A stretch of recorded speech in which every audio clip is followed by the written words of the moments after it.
Assalamualaikum warahmatullahi wabarakatuh. Ohayo gozaimasu. Selamat pagi. Hari ini tanggal 19 bulan 11 dan saya berada di Hatake atau ladang di daerah ya pokoknya di Jepang lah gitu ya. Mungkin hampir semuanya sama. Cuman yang ingin saya ambil video kali ini adalah bagaimana pemerintah Jepang itu sangat serius, sangat memperhatikan berbagai lini di negaranya, termasuk di pesawahannya ataupun di Hatake itu ladangnya seperti itu. Karena ya tidak bisa dipungkiri kita semua hidup ya kita butuh makan. Nah, di sini sebagian besar petaninya itu menanam padi ataupun gandum. Nah, karena sudah mulai masuk musim dingin, udah bulan 11 pertengahan, hampir semuanya sudah dipanen ladang-ladangnya. Jadi ya tinggal kita saksikan sisa-sisa panenannya. Sawah atau ladang ini merupakan salah satu penyokong kehidupan di negara Jepang. Karena sebagian besar masyarakat Jepang itu juga mengkonsumsi nasi, juga mengkonsumsi gandum. Kalau nasi itu kalau di Jepang banyak orang-orang makan sukanya itu onigiri seperti itu. Itu kan nasi yang dibungkus menyerupai bentuk segitiga yang biasanya dipadetin nanti dimakan pas sarapan ataupun makan siang seperti itu. Sedangkan gandum, orang Jepang juga suka mengkonsumsi roti. Nah, jadi penting juga sawah ataupun ladang ini bagi negara Jepang supaya tidak banyak mengimpor dari negara-negara lain. Tentunya jika tidak mengimpor dari negara-negara lain, itu akan mengurangi kos pengeluaran negara Jepang. Salah satu ketahanan pangan di Jepang seperti itu. Jepang banyak sekali mengimpor buah-buahan, beras, ataupun barang-barang lainnya dari negara lain. Tapi setidaknya inilah upaya nyata di negara Jepang untuk meminimalisir dampak buruk ketidaksiapan ketahanan pangannya. Jadi di negara Jepang ini sudah disiapkan sematang mungkin, sedetail mungkin supaya hal-hal sekecil apapun bisa bermanfaat semaksimal mungkin. Nah, di depan saya ini mungkin kelihatan biasa saja saluran saluran air atau drainase di pesawahan seperti ini. Tapi kita lihat di sini semua memakai konkrit ataupun cor-coran ya, pondasi, dan tidak main-main, ada detailnya. Ini bisa buat buka tutup walaupun sekarang tutupnya nggak ada.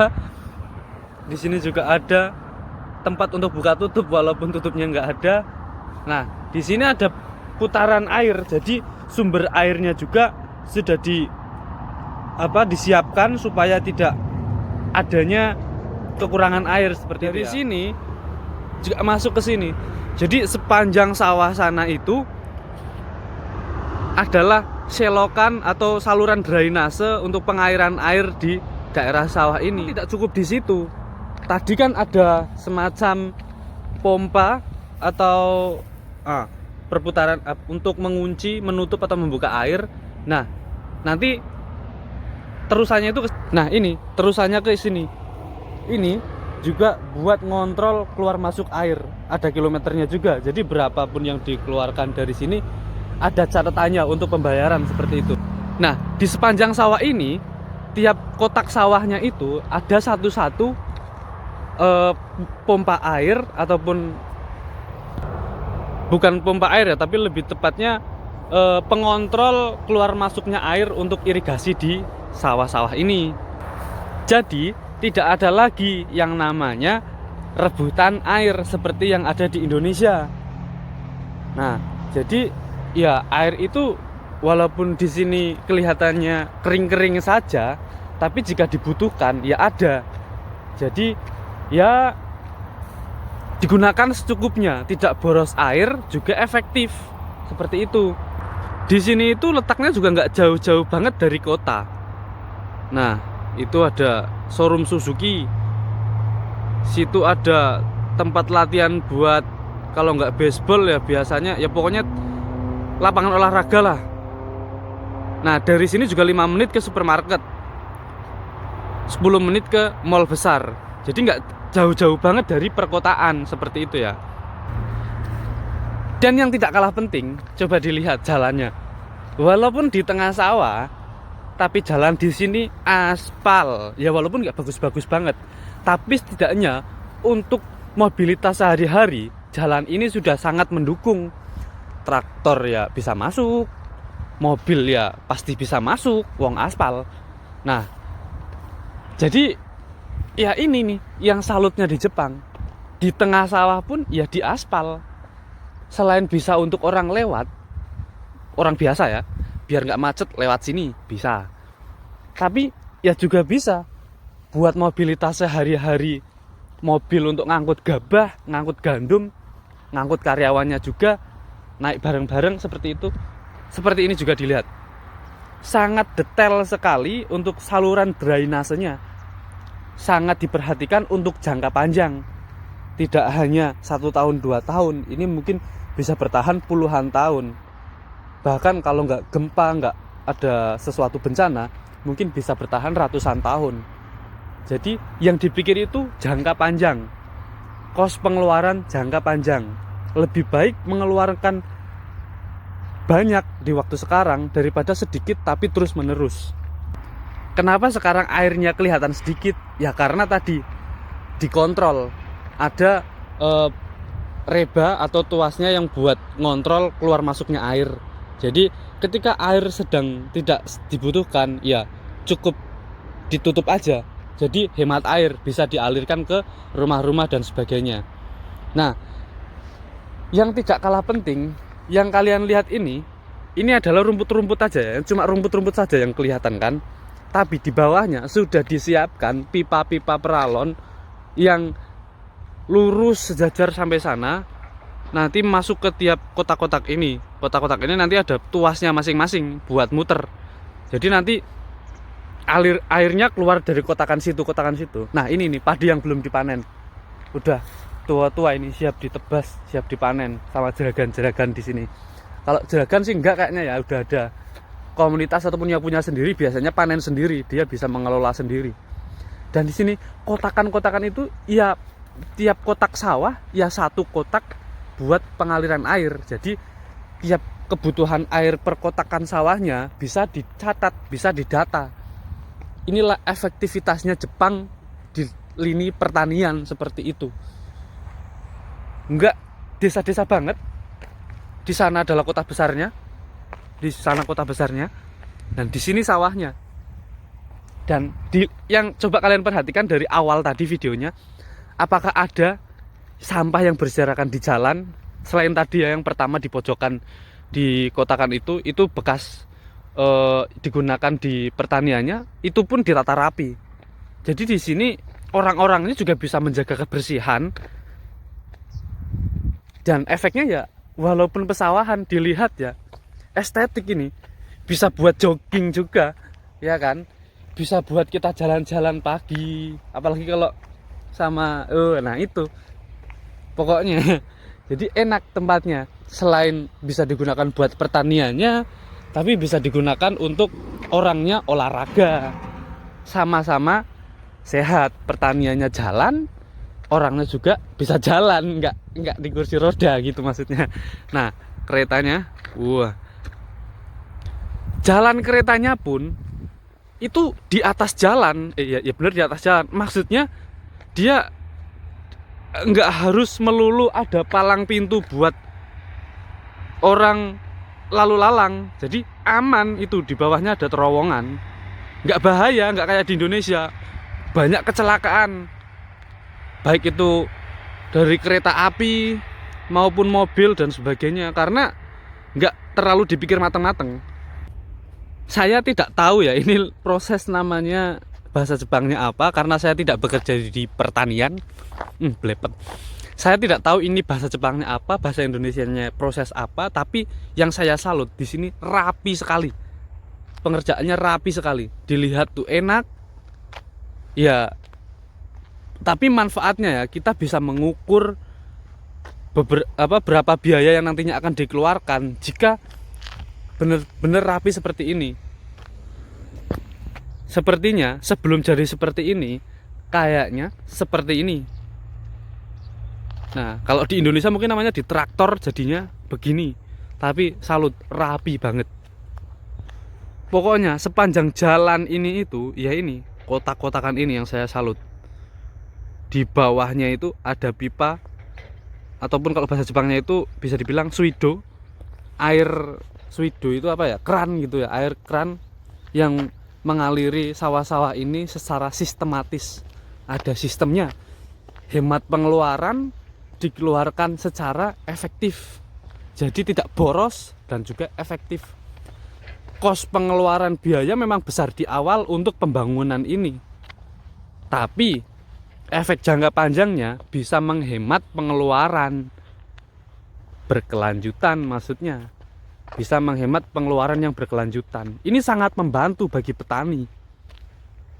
Lihat,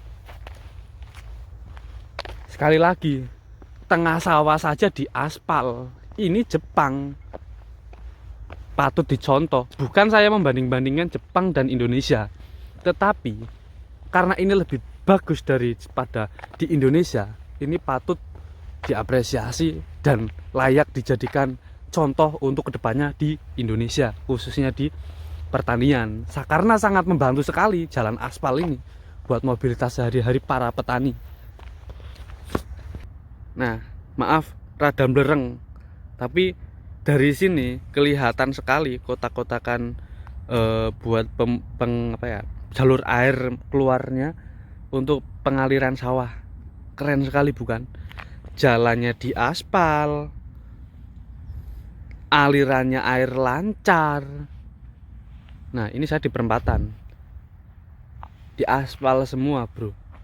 Inilah yang saya salutkan dari Jepang. Kalau nggak percaya ada pipa buat saluran airnya, lah ini kalau dibuka ya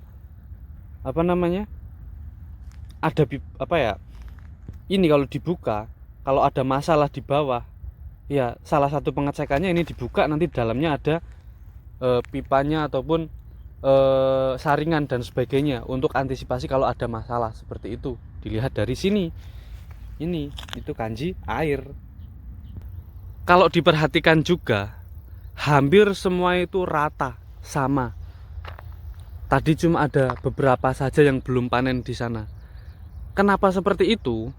Karena ketika mereka menanam bersama-sama, dengan presentasi populasi burung di sini lumayan banyak juga, itu akan mengurangi dampak tanaman mereka dimakan atau dihabiskan para burung-burung ataupun hama lainnya. Jadi ya bareng-bareng kita dirugikan. Tapi ketika kita nanamnya sendiri-sendiri, ya udah, itu sumber makanan utama mereka, ya digeruduk, ya diambil, dimakan. Tapi kalau nanamnya bareng-bareng, ya hitung-hitung kita mungkin di sini ya mereka iuran buat ngasih makan burung-burungnya seperti itu. Di sini juga nggak boleh nembak. Kalau di Jawa mungkin melintang, jaring manuk, nggak ada di sini. Nggak ada. Saya nggak pernah lihat orang jaring manuk, masang pulut manuk emprit, nggak pernah. Nah, dilihat itu ada rumah pertanian, nggak tahu namanya apa karena saya bukan di pertanian, tapi inilah salah satu kerennya Jepang. Kalau bertani nggak main-main, dipikir detail-detailnya juga. Nah, bisa buat jalan-jalan selain pertaniannya, seperti yang saya bilang tadi, untuk tempat ini juga bisa buat olahraga, untuk melatih kebugaran. Kenapa orang Jepang ini sehat-sehat? Karena ya walaupun kalau saya tadi lihat neneknya tadi usianya itu 70-an, 60 sampai 70 tahunan, tapi ya masih suka jalan-jalan. Maaf, saya nggak ambil wajahnya, nggak boleh sembarangan ambil wajah orang tanpa izin. Seperti itu ya. Ini sistem pertanian secara tertutup. Tapi saya nggak tahu ya gimana sistemnya di dalam karena saya bukan orang pertanian. Tapi saya takjub aja, saya suka aja dengan sistemnya di sini. Itu di sana ini kalau saya perhatikan dari pertama saya ke sini, itu tempat mengolah limbah padinya. Kalau damen, kalau di bahasa Jawanya itu damen, batang padinya itu ya dikumpulin di sana, nanti diolah jadi pupuk. Nggak ada yang mubazir. Itu bapak-bapaknya semangat sekali pagi-pagi nyangkul. Nah, keren kan? Tadi saya lihat ya mungkin perkiraan umurnya 50 sampai 60 tahun. Jadi orang di sini kalau ditanya misalkan kok betah banget apa namanya bertani di Jepang, ya itulah aktivitasnya. Anak-anaknya sudah jauh, udah kelar sekolah kuliah, udah hidup masing-masing, kesibukannya ya bertani itu. Ini jalannya kerennya di Jepang. Tadi kereta kan lewat atas. Jadi penyeberangan itu nggak melulu palang pintu karena itu berbahaya. Kalau semua jalan dikasih palang pintu, ya repot. Belum tentu itu bisa aktif semua kan. Sistemnya ada itu, ada listriknya, ada otomatisnya. Mahal juga buat itu. Kalau rusak kontrol lagi, kontrol lagi. Yang dipikir pengeluaran jangka panjang, udah dibikin jalan aja di atasnya. Flyover mungkin bisa dibilangnya kalau di kita. Tapi lebih aman.